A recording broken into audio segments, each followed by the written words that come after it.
I am going on a mini vacation, so I guess you would call it more of a trip, and I'm kind of indifferent on how I feel about leaving my garden. The summer garden is kind of starting to fade away, and usually at this point in the season, my tomato plants would actually be doing really well still, and some still are, but this has been a rough season with my pepper plants not doing well and my tomato plants kind of fizzling out earlier due to inconsistent weather between extremes of hot and cold. That being said, I am still wanting to keep my plants alive while I am gone, and I won't be gone that long. I'll be gone for about 4.5 days when it's all said and done, but the day we come home, it will be late, and I will likely sleep in the morning after, so I doubt I'll get to the garden early the next morning. But because the garden isn't currently at its peak and it's starting to dwindle down, I am not feeling as stressed out about leaving the garden as I normally would be during the season, but I still don't want to come home to a dead garden either. My parents can come and water, but they have a lot of stuff on their plates right now, and because I have so many plants, I want to make it easy for them. But also because some plants don't look great, they may not think they need to be watered, so my goal is to make the garden look in very good shape before I leave and set things up so that hopefully out of all the days that I'm going to be gone, my mom or dad will only need to water the garden once.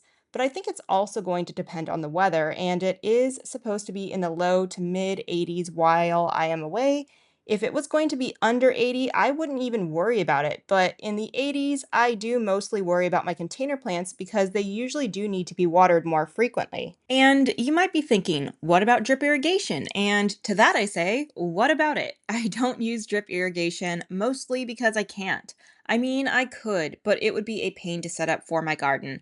I have a lot of slab in my backyard, and my spigot is over that slab, so I can't really bury my main lines. And with how many container plants I have, and with how much I am moving them around, it would just be too cumbersome. And I just don't want drip irrigation lines to be all over the place where I could trip over them. I also don't usually like to mulch, which is another thing people always get on me about, but I think in this instance it would be a good idea.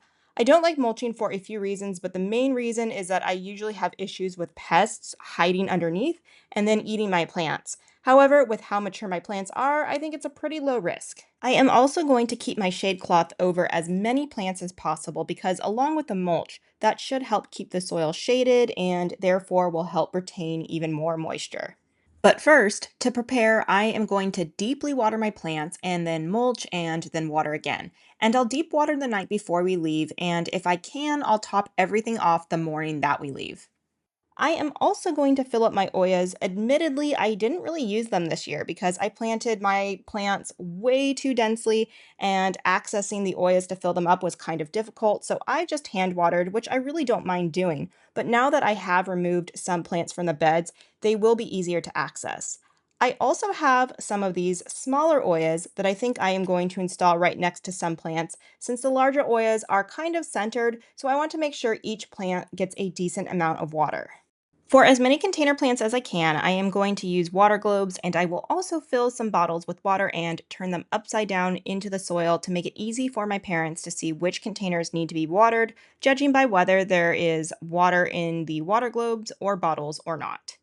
And speaking of my containers, I think I am going to move all or most of them to the shadiest areas of my garden as well. For a longer period of time, this might not bode well, but for a shorter trip like this one, I think that they will be fine because plants that are shipped are usually in transit for a few days, either with some wet wood shavings or other mediums with water in the dark. And it's not like these plants will have complete darkness while I'm away.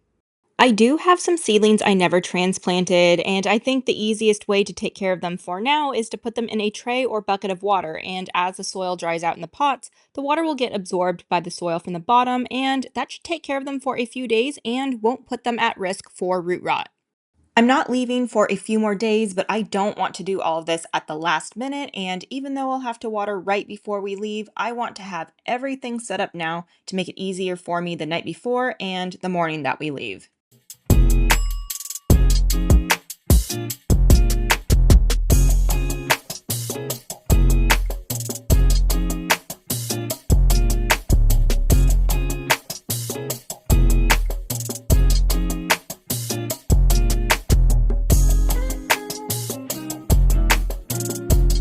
Okay, I feel like I did enough to feel prepared, and the water globes and bottles I'll take care of the night before, but I am feeling pretty good about the garden right now.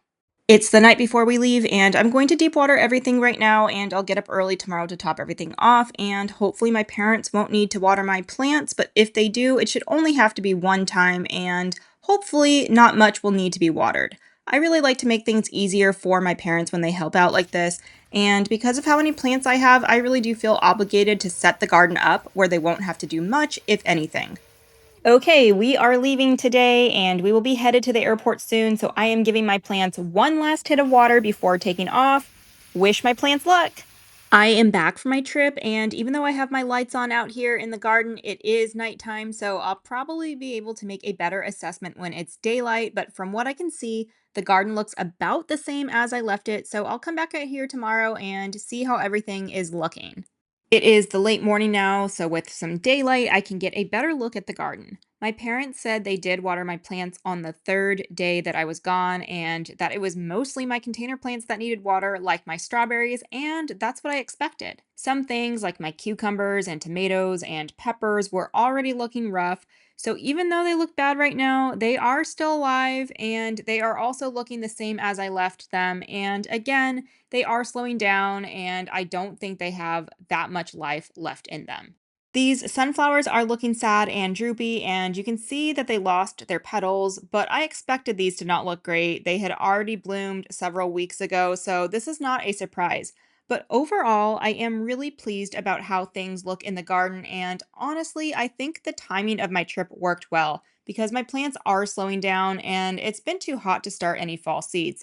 So it wasn't like there was anything that really needed major care or attention. But even if it was in the peak of summer, I think that the way I set the garden up would have still been helpful.